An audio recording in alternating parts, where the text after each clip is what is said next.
మొఘల్ చక్రవర్తులు 20 సార్లకు పైగా నరికేశారు.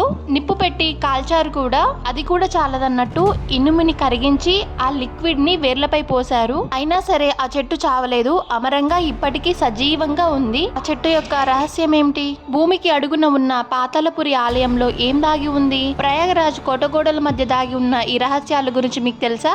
అయితే రండి తెలుసుకుందాం. ఈ వీడియోలో చూపిస్తాను. ముందుగా మనం అక్షయవట్ గురించి తెలుసుకుందాం. అక్షయ్ అంటే మరణం లేనిది, నాశనం లేనిది. వట్ అంటే మర్రి చెట్టు. ఇక్కడున్న మర్రి చెట్టు కొన్ని వేల సంవత్సరాల క్రితం దంట. దీని గురించి ఎందుకు మాట్లాడుకుంటున్నామంటే ఇక్కడ సీతా సమేత రాముడు వనవాస సమయంలో వచ్చి విశ్రాంతి తీసుకున్నారంట. ఇప్పుడు మీకు కనిపిస్తున్నది ఇదే అన్నమాట అక్షయవట్. ఇది కొన్ని వేల సంవత్సరాల క్రితంది. కాలక్రమేణా హిందువులకు ఒక పుణ్యక్షేత్రం లాగా మారిందనమాట.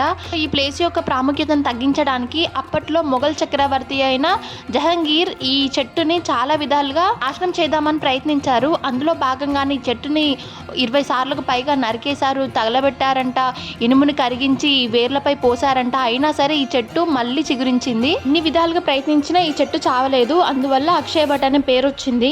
ఆల్రెడీ చెప్పాను కదా, అక్షయవట్ అంటే మరణం లేనిది. అక్షయవట్ ని దర్శించడం వల్ల మోక్షం కలుగుతుందని పద్మపురాణంలో ఉంది. అక్షయవట్ ని మనం అహ్మదాబాద్ కోటలో దర్శించుకోవచ్చు. నెక్స్ట్ మనం మాట్లాడుకునేది పాతాళపురి. మనం అహ్మదాబాద్ కోటలోకి ఎంటర్ అయిన తర్వాత లెఫ్ట్ సైడ్ వచ్చేసి అక్షయవట్ ఉంటది, రైట్ సైడ్ వచ్చేసి పాతాళపురి. పేరుకు తగ్గట్టే ఈ ఆలయం పాతాళంలో ఉంటది. ఇక్కడికి వెళ్తే మీరు ఒక వింతైన ప్రపంచంలో అడుగుపెట్టినట్లు అనిపిస్తుంది. నెక్స్ట్ ఎంటర్ అవ్వగానే మనకి శ్రీ మహావిష్ణువి 10 రూపాలు ఉంటాయి కదా, దశావతారాలు మనకి గోడల మీద పెయింటింగ్ తో అద్భుతమైన పెయింటింగ్ రూపంలో దర్శనమిస్తాయి. చాలా బాగుంటది అనమాట. అదొక డిఫరెంట్ ఫీల్. ఈ ఆలయంలో 43 మంది దేవతా విగ్రహాలు ఉంటాయి అన్నమాట. ఇంకో స్పెషాలిటీ ఏంటంటే పైన అక్షయవట్ ఉంటది కదా, దాని వేర్లు వచ్చేసి ఇక్కడ కనిపిస్తాయి అన్నమాట మనకి.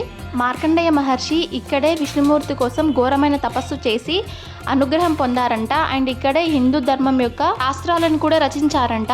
సంగమ స్నానం తర్వాత దేవతలందరినీ ఒకే చోట దర్శించుకోవడం ఈ ఆలయం యొక్క ప్రధాన ఉద్దేశం. పాతాళపురి లోపల ఫోన్ అయితే అలో లేదు. నాకు వీళ్ళు అందుబాటు అయినంత వరకు కొన్ని క్లిప్స్ షూట్ చేసి యాడ్ చేశాను. ట్రస్ట్ మీ అండి, మీరు వెళ్తే మాత్రం ఒక మంచి అనుభూతిని ఫీల్ అవుతారు. మీరు ఆల్రెడీ చూసినట్లయితే మీ ఎక్స్పీరియన్స్ ని కామెంట్ రూపంలో చెప్పండి.